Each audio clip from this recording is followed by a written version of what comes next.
your nose in it. I'm authentic, real name, no gimmicks, no game, no scrimmage. I ain't playing with you niggas. Everyone, it's the Nation of Podcation Daily Podcast. I'm O'Shea. Make sure you guys hit that like and subscribe button. Hip hop superstar, and it is what it is. Podcast host Cameron talks about an altercation between him and Suge Knight. Now, as we all know, back in the 90s, the early 2000s, folks were scared of Suge Knight. He was the real hip hop bully. I mean, he would come into the clubs and folks would tuck their chains like Debo, was coming around, and folks would try to get away or they would leave parties. They wouldn't let him into certain parties because of the whole Bloods gang atmosphere that he brought around. And there's a lot of questionable stories out there about Suge Knight, how he beat up folks and hung folks over the balcony like he did Vanilla Ice, or where they was at a death row event and they made a guy drink a champagne glass full of urine, and just all these different kind of stories of Suge Knight bullying people. Even in the studio, they said that he would bully folks and punk folks, and he beat up somebody in the studio who couldn't even, he was trying to get a record deal. Dude said, "You got 5 seconds to impress us." Dude started rapping, and then they just stole off on him and just beat him up and kicked him out of the studio. Suge Knight's got some crazy stories. Well, Cameron tells a story about being in the club. Suge comes in the club, and this was right around the time the Come Home With Me album came out. Cameron's platinum success while he was with Rockefeller, that's got the Hey Ma, the Old Boy, all of that good stuff on there. The Welcome to New York City with Jay-Z is on there. So to me, that's probably the best Cameron album. I mean, it had the best production, had the Kanye joints on there. So that was a really, really dope album. We know one of the songs on there is sampled the Ambitions of a Rider beat from Tupac. Now, that's where Suge Knight had a problem with him. So Cameron talks about how Suge Knight tried to check him over use of that beat, and Suge Knight was saying, "Hey, that's my beat. You owe me some money for that beat, and you need to pay up." Cameron tried to stand 10 toes down. Let's take a look at this clip from Killer Cam as he explains. Nervousness all the time. So explain to the people, how that situation went. It wasn't about a scared situation. I didn't think it was a problem, to be totally honest with you. I know people might say, "Oh, man, damn." Tito was there with me. Tito, I gave Jacob York, to be totally honest with you. And when I tell these stories, even like the Cat Williams shit, I don't know when people think I get out of lying. I don't, you can fact check it. I don't need no clicks. We just up here talking, so it's no reason to lie about anything I'm talking about. It just doesn't make sense. Why would I even talk about it if somebody can actually fact check it?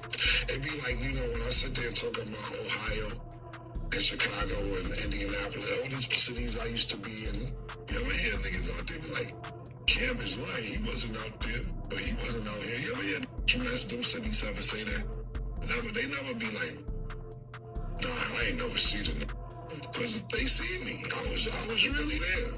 So when it comes to these stories, I don't have any reason to make anything up, and I don't try to make myself sound tougher than what I am. To me, the Suge Knight situation wasn't about a tough situation. It was more of a conversation that got a little aggressive, and then it wasn't aggressive.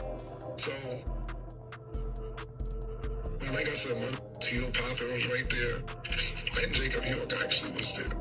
So what happened is Jacob York, we was outside, I believe the Century Club in LA, if I'm not mistaken. Y'all don't even know about the Century Club. That's what I'm trying to say. Man, don't even know about the Century Club in LA. Make a long story short, Jacob York was like, "Yo, Suge Knight is over there. He want to talk to you." Now, mind you, this is when my album just came out. It was platinum. I believe it just went platinum. It was about to go platinum. Whatever it was, I was super duper popping. And he was like, "Yo, Suge Knight want to speak to you. He over there." So I didn't think nothing of it, to be totally honest with you. It was bitches outside, me and Tito fraternizing, doing what we do.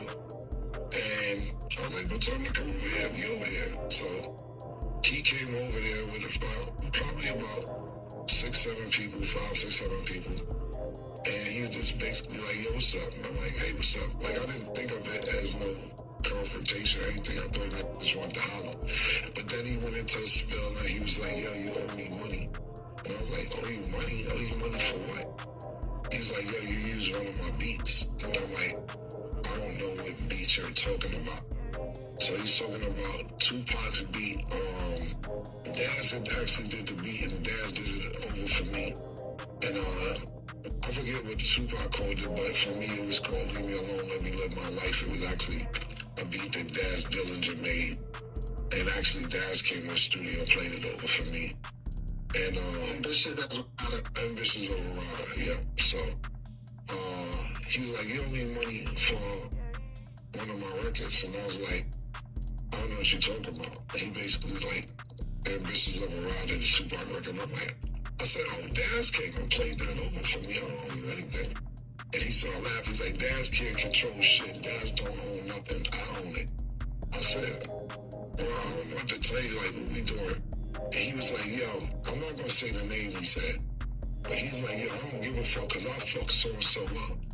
And there was somebody that was, I guess, that he thought was in our camp. Or was in our camp, or I was affiliated with, or doing business with, or whatever. Like I said, I don't need to say the name. But I told him, I said, bro, what we talking about? I'll fuck him up. What are we doing? What's going on? And he was like, you know what, don't even worry about little homie, we good, it's all good. And that was the beginning, middle, and end of that whole situation. And he walked off. You can ask Tito, you can ask Jacob, you can ask whoever you want that was there. I don't have no reason to make nothing up about that. But he basically tried to use somebody's name and say he fucked him up, thinking that that was probably my man, and he wasn't my man like that. And I'm like, I'll fuck him up, but what are we doing? He was like, you know what, don't even worry about it. And that was the end of it. All right, Nation, there you have it. So you got Cameron talking about his altercation with Suge Knight. Now, like I said, Suge Knight was, he used to press boys, pause, back in New York, or excuse me, in LA back in the early 2000s, the 90s, the late 80s. I mean, he was the bully. He was a hip hop bully. Boys was paying him money unnecessarily. Like he said, he had the whole industry shook. I mean, everybody, I mean, look, Dr. Dre left, started Aftermath because of Suge Knight. Snoop Dogg ran to No Limit Records down south. Boy had to go all the way to New Orleans to get away from Suge Knight. Nate Dogg left. You know, Warren G left. You know, all of these guys, they got away from Suge Knight because of the atmosphere that he brung around. The things that he was doing to people, they got away from that because Suge was a bully.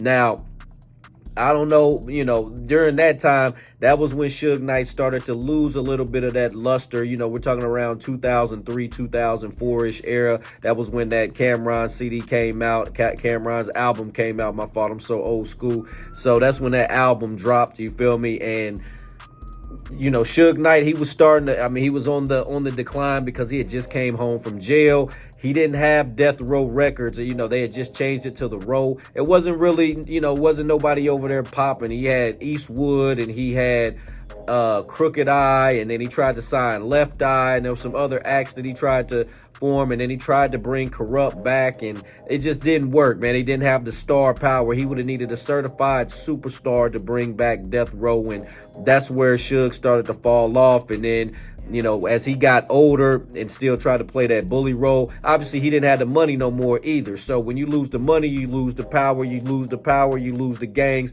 So Suge's out here walking around by himself trying to check folks, and, you know, he ended up getting knocked out by the barber, and then you start seeing all these different altercations where Suge was taking the L's. But in the 90s and the early 2000s, he was a beast out there, y'all. Nation, what do you think about Cameron's story about Suge Knight and him's heated altercation, heated conversation in the nightclub?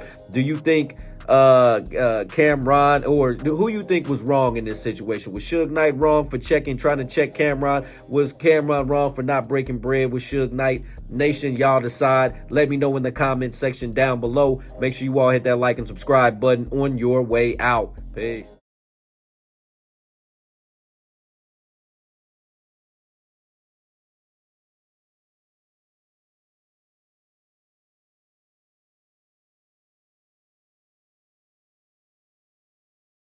Knows in it. I'm authentic, real name, no gimmicks, no game, no scrimmage. I ain't playing with you niggas at all.